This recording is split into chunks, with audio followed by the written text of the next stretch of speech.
तो स्टूडेंट्स आज टॉपिक पढ़ने कौन सा इन्फ्लेशन मुद्रास्फीति। ठीक है, पहले तो जानते हैं मुद्रास्फीति या इन्फ्लेशन होता क्या है, सिंपल वर्ड है ना।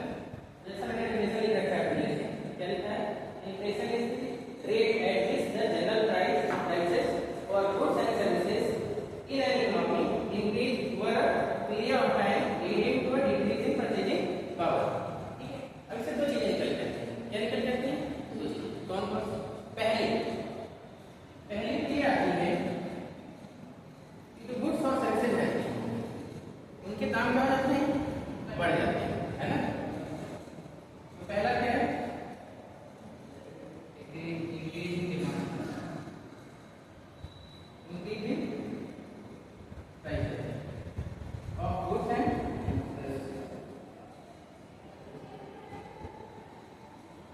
ठीक है, मान लीजिए एग्जाम्पल के लिए तो समझते हैं, एक एग्जाम्पल लेते हैं। ठीक है, मान लीजिए आप क्या खरीदते थे, चीनी। क्या खरीदते थे? चीनी। और आप चीनी क्या रेट में खरीदते थे? 40 रुपए की। कितना खरीदते थे? 40 रुपए, है ना। ₹40 पर ये रेट था किसका? चीनी का। पर अभी दाम क्या हो गए चीनी के? बढ़ गए। कितने हो गए? 50 रुपए। कितने हो गए? आप बताइए चीनी के दाम कितने रुपए बढ़ गए? 10 रुपए बढ़ गए चीनी के। ठीक है, ये क्या है? नेक्स्ट बात इन्फ्लेशन। क्या है? इन्फ्लेशन।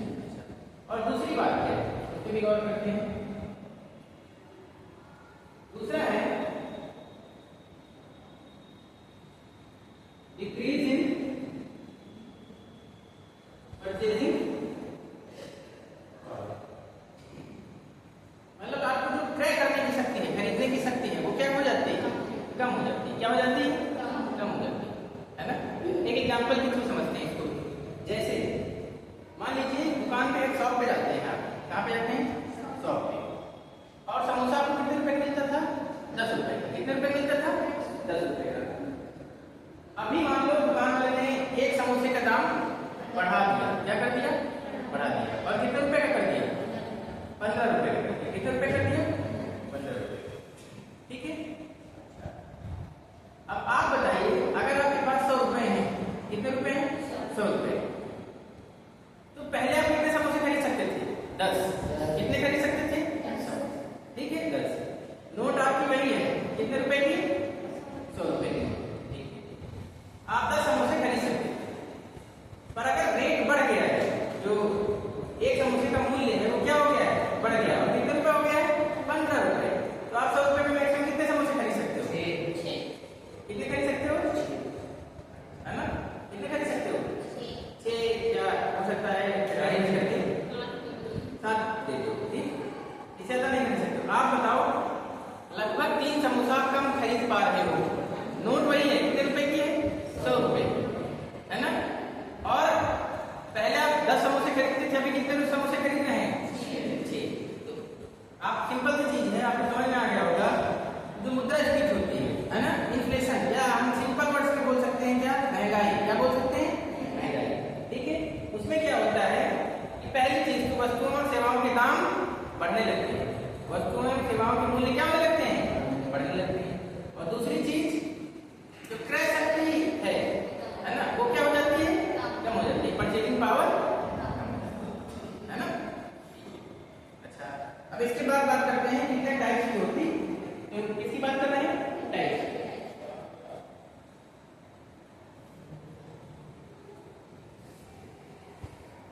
पहला कौन सा है? Demand pull inflation. और दूसरा कौन सा है? Cost pull. क्या होता है डिमांड पुल इन्फ्लेशन और क्या होता है कॉस्ट पुल इन्फ्लेशन? ठीक है, इसके बारे में जानते हैं।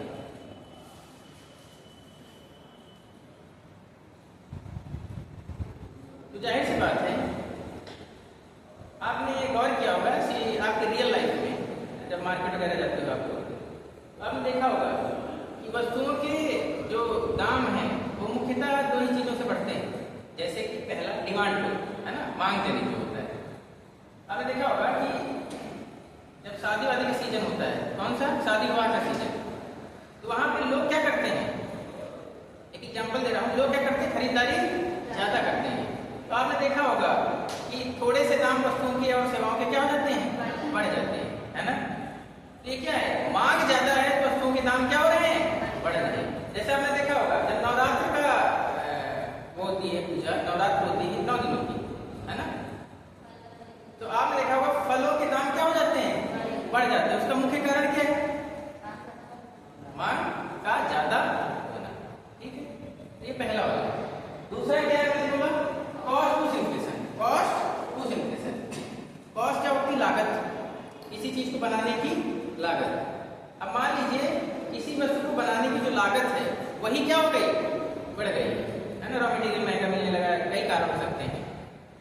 तो जब लागत बढ़ जाएगी तो आप लोग बताइए, जो वस्तु का दाम है या सेवा का दाम है, सेवा का मूल्य है या वस्तु का मूल्य है, वो क्या होगा, क्या होगा, बढ़ जाएगा, ठीक है।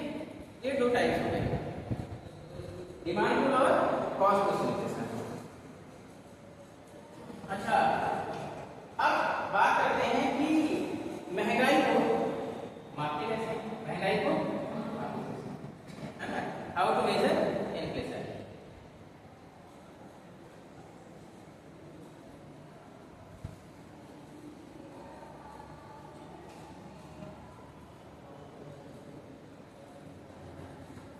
ध्यान दीजिए, इसके मुख्यतः दो इंडिकेटर्स, क्या है, दो इंडिकेटर्स, कौन कौन से, पहला है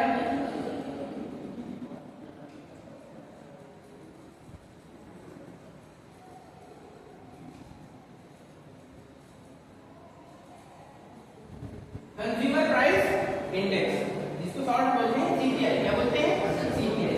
और दूसरा क्या है,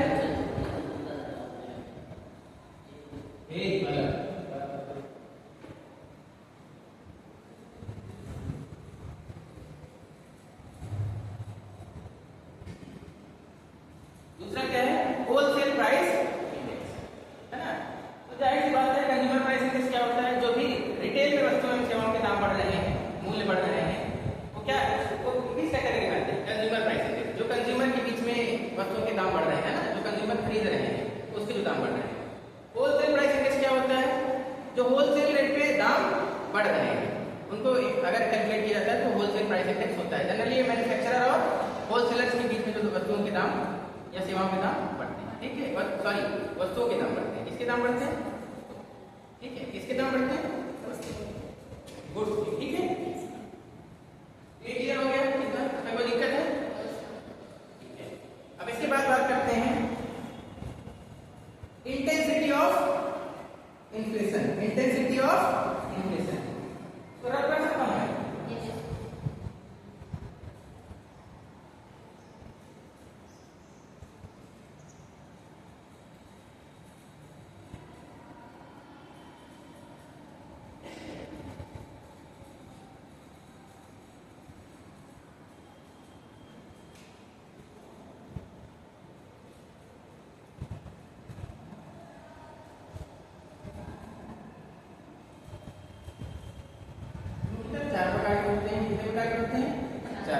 कौन कौन से, creeping inflation, walking inflation, running inflation और हाइपर इन्फ्लेशन। कौन सा, हाइपर इन्फ्लेशन या गैलोपिंग इन्फ्लेशन, ठीक है। पहला कौन सा है,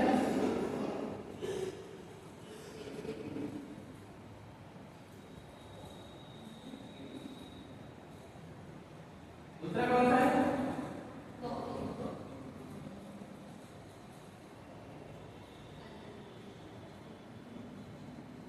तीसरा कौन सा है, रनिंग इन्फ्लेशन, कौन सा है, रनिंग इन्फ्लेशन। और चौथा कौन सा है, गैलोपिंग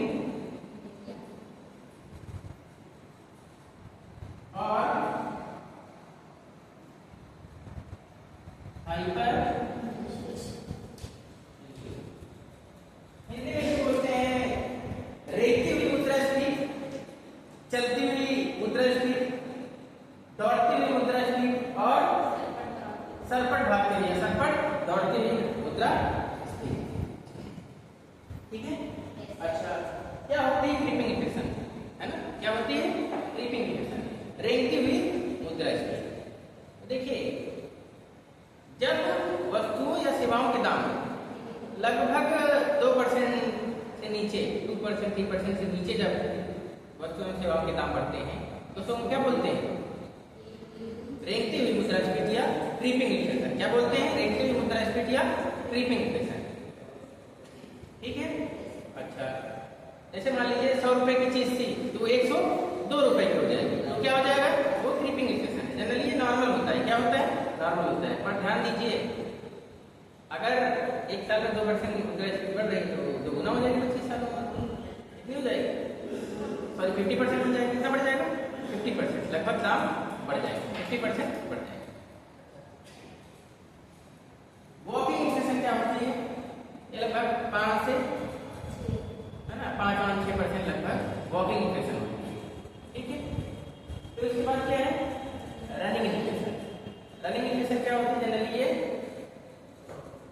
10% के आसपास होती है ना, अप्रॉक्स कितना? 10%। तो जब वस्तुओं के दाम लगभग 10% के आसपास, 11%, 12% के लगभग बढ़ने लगते हैं तो उसे हम क्या बोलते हैं? Running inflation.